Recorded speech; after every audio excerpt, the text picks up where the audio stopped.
నమస్తే. నాకు ఇంకొక టాపిక్ కూడా చాలా ఇష్టం. అదేంటంటే అసలు డెత్ ఎలా, తర్వాత ఎట్లా విత్‌డ్రా అయిపోతుంది బాడీ, అలాగే సృష్టి ఎలా వచ్చింది, అది ఈ టాపిక్ కూడా నాకు చాలా ఇష్టము. అది కొంచెం మాట్లాడుకుందాం. ఏంటంటే అసలు మొట్టమొదటి మనం ఫస్ట్ నుంచి మాట్లాడుకుంటూ వస్తున్నదే. కాకపోతే ఈ ఈ ఈ మొత్తం అంటే ఇది నా సొంతం కాదు. బుక్‌లో రాసినటువంటి చాప్టర్‌కి సంబంధించిందే మాట్లాడుకుందాం.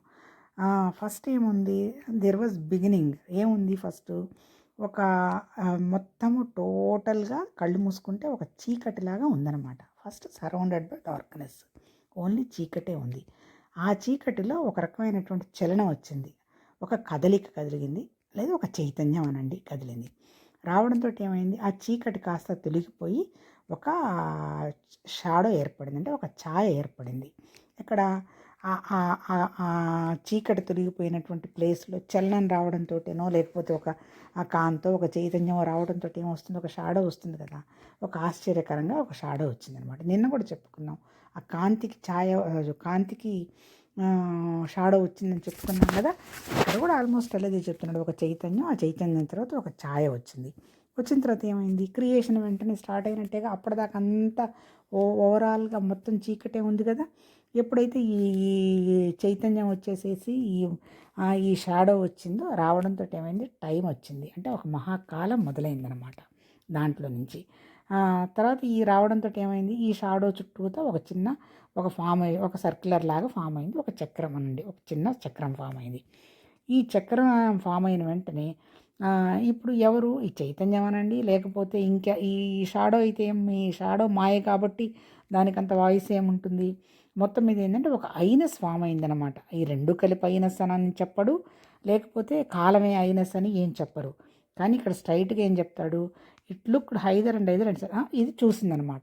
ఎవరు, ఈ I'm, the word I was from the time onwards. So ఇప్పుడు ఎప్పుడైతే కాలం మొదలైందో, కాలం మొదలైన తర్వాత కాలము, మాయ, డార్క్నెస్ కలిపి ఈ ప్రాసెస్ అంతా అయిన తర్వాత ఇక్కడ అప్పేర్ అయింది ఏంటి, ఐ అనేది అప్పేర్ అయింది. అంటే ఐడెంటిటీ మొదలైందనమాట.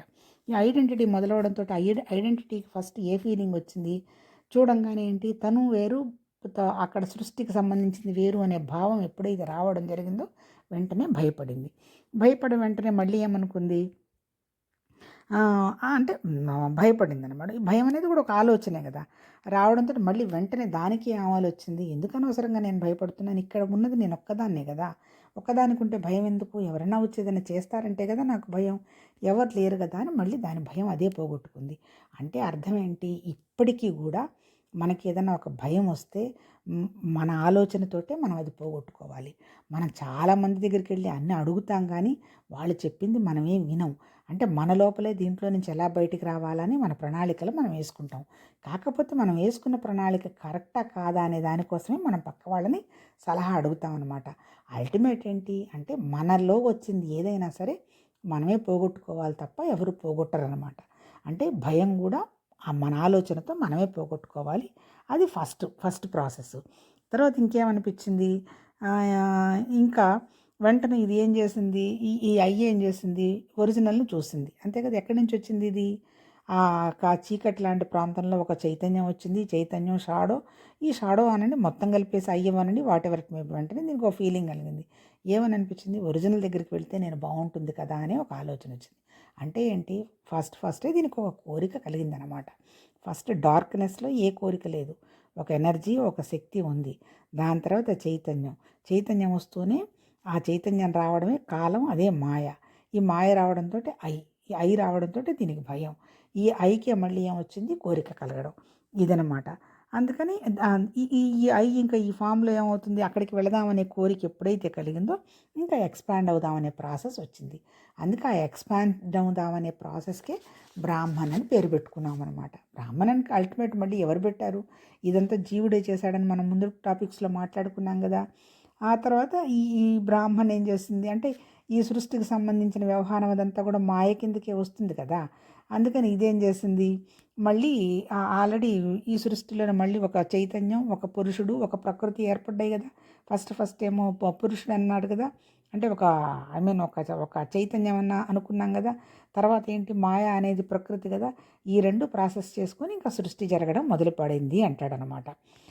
తర్వాత ఈ పురుష ప్రకృతి అంతా కలిసిన తర్వాత సృష్టికి ప్రాసెస్ చేశారు అంటారు. తర్వాత ఈ పైన ఉన్నటువంటి ఈ శక్తి ఏమైంది, ఆ శక్తికి సంబంధించినటువంటి అది ఒక 5 వ్యవహారాల్లాగా కిందకి దిగొచ్చింది అంటారు. తర్వాత వీటిని ఏమంటారు, దీస్ థింగ్స్ బిలాంగ్, దీన్ని కాలానికి సంబంధించినవే అంటారు. టైమే గాడ్. తర్వాత కాలపురుషుడన్నా టైమే. తర్వాత ఏంటి, ఈ కాలపురుషుడు టైము ఇవి కలిపేసేసి 3 ఫార్మ్స్ ఆఫ్ బ్రాహ్మణ, ఈ 3 రకాలైనటువంటి మనుషులు 3 రకాలైనటువంటి స్థితులు ఉద్భవించాయి అంటారు. ఏంటవి, హిరణ్యగర్భ, అంతర్యామి, అంతర్యామి అండ్ విరాట్ అంటాడు. ఈ 3 కూడా మళ్ళీ స్థూల సూక్ష్మ కారణం కిందకే వచ్చేస్తాయి అంటాడు. హిరణ్యగర్భ వచ్చేసేమో నథింగ్నెస్ అనమాట, శూన్యం, అంటే కారణం తెలీదు. సృష్టికి కారణం హిరణ్యగర్భ.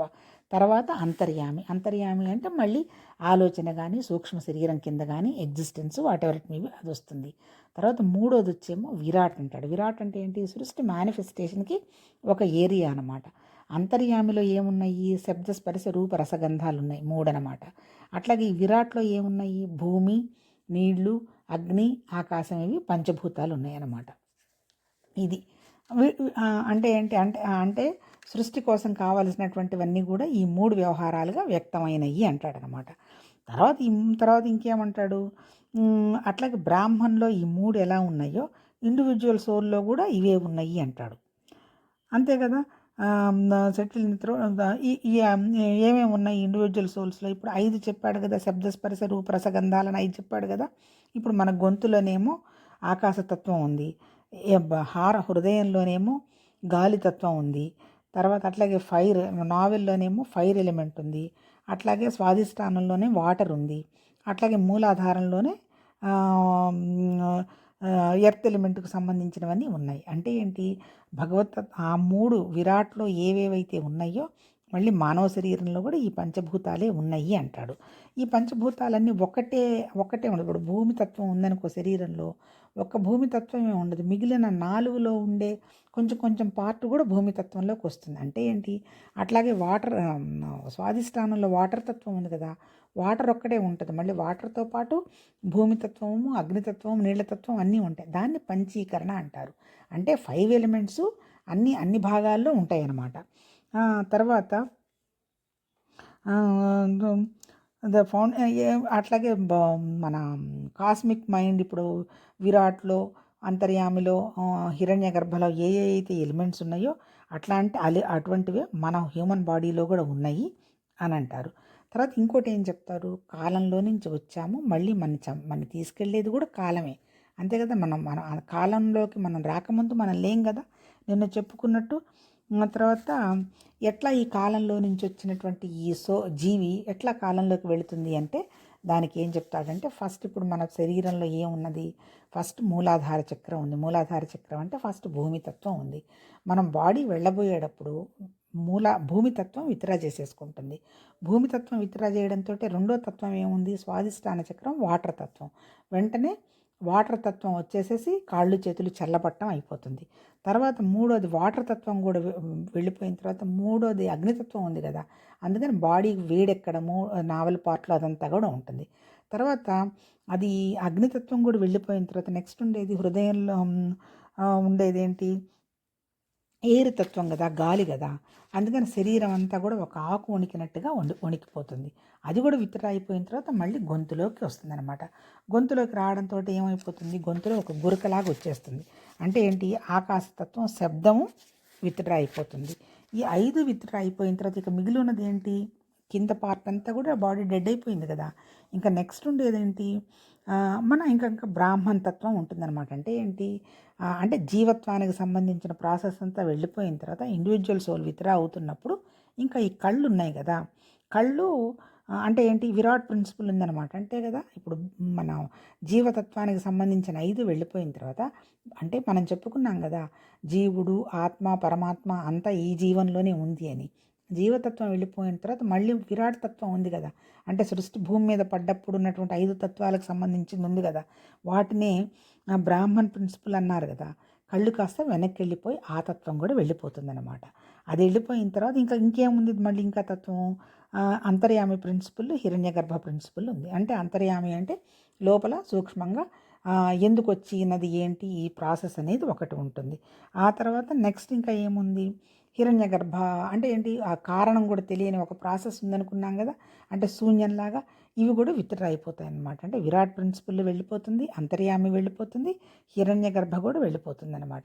అప్పుడు ఇంకా ఇంకేముంటాయి, ఇంకా నెక్స్ట్ ఉండేది ఏంటి, ఎక్కడి నుంచి వచ్చాము, ఈ బ్రాహ్మణ్ అది ఫస్ట్ భయపడింది అని అన్నాం కదా, ఆ ప్రిన్సిపల్ ఉన్నాం కదా, ఆ ప్రిన్సిపల్ కంటే ముందు ఏమున్నది, కాలం ఉంది కదా.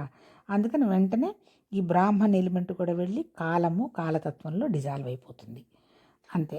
ఇంకా నెక్స్ట్ ఉండేది ఏంటి, కాలం కూడా వెళ్ళిపోయిన తర్వాత ఏముంది, ఈ కాలం కూడా వెళ్ళి ఎక్కడికి వెళ్ళిపోతుంది, మళ్ళీ ఫస్ట్ వచ్చిన చైతన్యం అంటే తర్వాత మాయ అనుకున్నాము, ఫస్ట్ ఆదిమాయ అన్నాం కదా, నెక్స్ట్ ఆదిమాయలోకి వెళ్ళిపోతుంది అనమాట. నెక్స్ట్ ఇంకా ఏముంటుంది, ఇంకా ఏం లేదు. ఇంకా అక్కడ ఉండిపోయేదంతా ఏంటంటే ఈ ఈ ఈ బాడీకి సంబంధించినటువంటి ఏమాత్రం ఉన్నటువంటి ఈ సూక్ష్మంగా ఉన్నవన్నీ కూడా వెళ్ళి అటు చైతన్యంలో అటు ప్రాసెస్ అయిపోతాయి. వెళ్ళిపోయిన తర్వాత ఇంకా ఉండేది ఏంటి, శూన్యం లాంటి మళ్ళీ డార్క్నెస్సే ఉంటుందన్నమాట.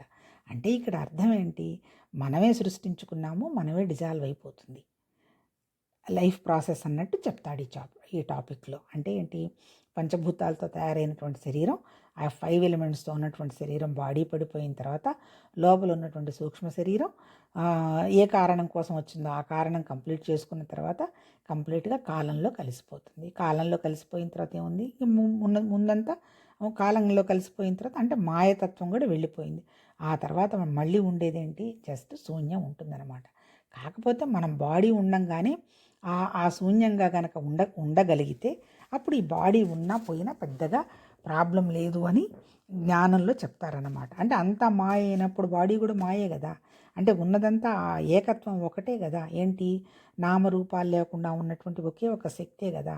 ఆ శక్తి ఇన్ని రకాల రూపాలుగా వ్యక్తమైంది అంటున్నారు కాబట్టి ఆ జ్ఞానం గనక ప్రాణం ఉండంగానే మనం గ్రహించుకోగలిగితే, సాక్షిలాగా చూస్తూ ఉండడం జరిగితే ఈ బాడీ పడిపోయినా శరీరమే కదా పోతుంది, పంచభూతాల్లో వెళ్ళిపోతుంది కదా, ఉన్న ఒరిజినల్ తత్వం ఏదైనా ఉంటే అక్కడ మిక్స్ అయ్యి అది చూస్తూ ఉంటుంది కదా అనేటువంటి భావం కలుగుతుంది అని ఈ చాప్టర్ యొక్క ఉద్దేశం అయి ఉండొచ్చు. నమస్తే.